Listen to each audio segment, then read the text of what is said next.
all Washington wants to do is fight with each other instead of fighting for the people that put them in office.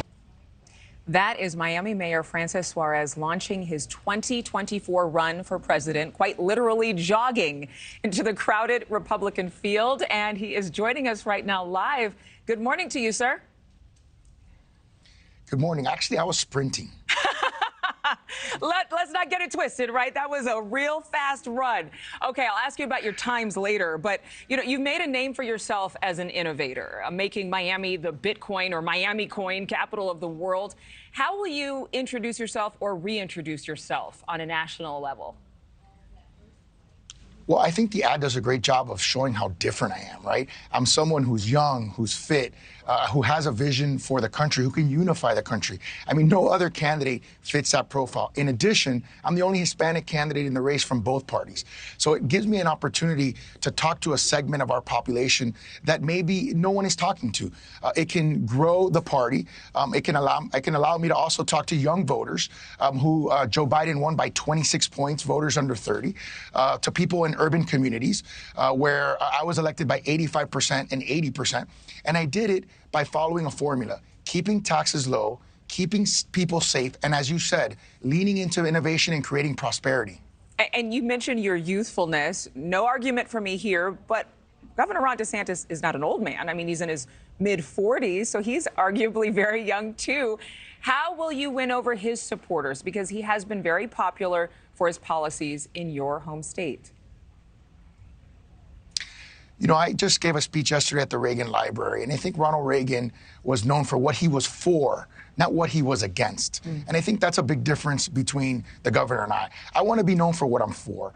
I'm for freedom and prosperity. I'm for the fact that in the city of Miami, we're #1 in wage growth. We have the lowest unemployment in America. We were ranked the happiest city in America, and that's important because we're all dealing with mental health issues and crises across this country.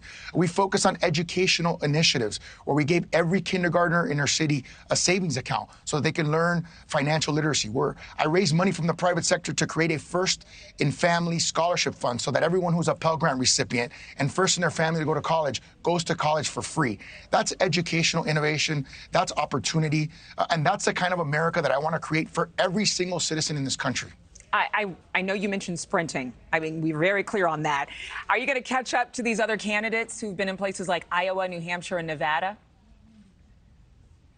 Well, I've been to all those places as well, and I can tell you when I speak to voters in those states, they want to know more. And I've said, look, and you just said this in your opening remarks. Obviously the former president is in the pole position in the Republican primary. There's no doubt about that. But if it's going to be someone else, I'd rather be unknown and exciting than known and unexciting. I think that is a lane that people can get behind, they can get inspired. And I think at some level, when you look at the past history of presidential politics, America often chooses an underdog if they feel motivated, inspired, and if that person can bring the country together. And I think I'm in a unique position to do that. You know, you mentioned being the only Latino candidate. We know overall Latinos in Miami and Florida have a much different approach and perspective to immigration than other parts of the country. How would you deal with the crisis we're seeing at the southern border? Primero, todos hablamos español. In other words, we all speak Spanish, so we speak a common language. And I think being able to connect with people in the Hispanic community is paramount. You saw the Democrats label them as Latinx or saying they're as unique as San Antonio tacos. That obviously doesn't resonate, doesn't connect. On immigration, I think, it's not as difficult as people think it is. But I think being a Hispanic Republican president gives me a tremendous opportunity to bridge some of these divides. I think we need to secure our border. Having 7 million undocumented people or illegal people come through the border in the last couple of years is creating a crisis, even in Democrat cities, by the way. We saw the mayor of New York complain about it as well. So you have to do that first. Then I think you need to depower China. Nobody's talking about the fact that we're giving China $1 trillion of our wealth annually, and they're using it to subvert us in our hemisphere. So you have socialist regimes that are growing and expanding in our hemisphere, and that's creating poverty, which is creating immigration pressure. Yeah. Third, I think we need to see immigration as an asset, not a liability. We have a declining birth rate just like China, but people want to come to America. People don't want to go to China. So if we convert legal immigration into an asset, I think it could be something that we could create prosperity for our country for a generation, frankly. But I'm going to press you a little bit more on this because I know that you have to be very intimate with the immigration crisis. And a lot of people on both sides of the aisle, Republicans and Democrats, say the same talking points, but have zero plan. You have people who are waiting on the other side of the Mexico-U.S. line, just hoping to rush through, and they surrender, and then they're released into the public, and we may never know who they are again because there's this entire underground system of employment here in this country. So how do we come up with legal pathways to immigration that aren't as broken as what we've seen in previous generations? Well, again, it does begin with fixing the border because you not only have a human trafficking crisis, you also have a fentanyl crisis, which kills 80 to 90,000 Americans every year. That's the equivalent of a 747 crashing every single day. So that's the first thing you have to do. This catch and release, like you said, the Title 42, that's stuff that's just made the problem significantly worse and affected all America.